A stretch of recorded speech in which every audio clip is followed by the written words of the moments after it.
মুখ্যমন্ত্রী শুভেন্দু অধিকারী অন্নপূর্ণা ভান্ডার নিয়ে বড় ঘোষণা করে দিলেন। হ্যাঁ বন্ধুরা, যারা এখনো অন্নপূর্ণার টাকা পায়নি তারা আদৌ টাকা পাবেন না পাবেন না সেটাই জানিয়ে দিলেন মুখ্যমন্ত্রী শুভেন্দু অধিকারী।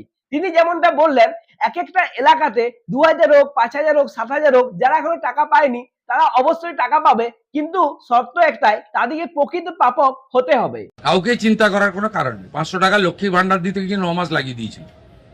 1,20,00,000 লোককে তো 1.5 মাসে দিয়ে দিয়েছে। বাকি যারা যোগ্য তারা পাবেন, অযোগ্য থাকলে বেরিয়ে যাবেন। ভেরিফিকেশন 30-8 অবধি চলবে।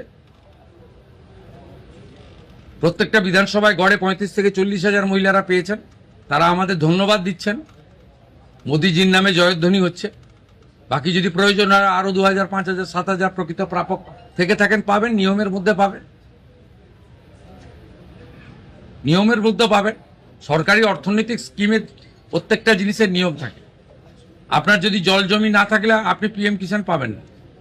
তা আপনি যদি বলেন আমাকে পিএম কিষাণ দিতে হবে,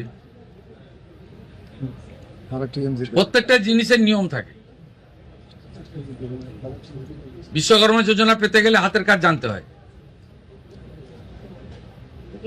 প্রত্যেকটা স্কিমের একটা নিয়ম রয়েছে।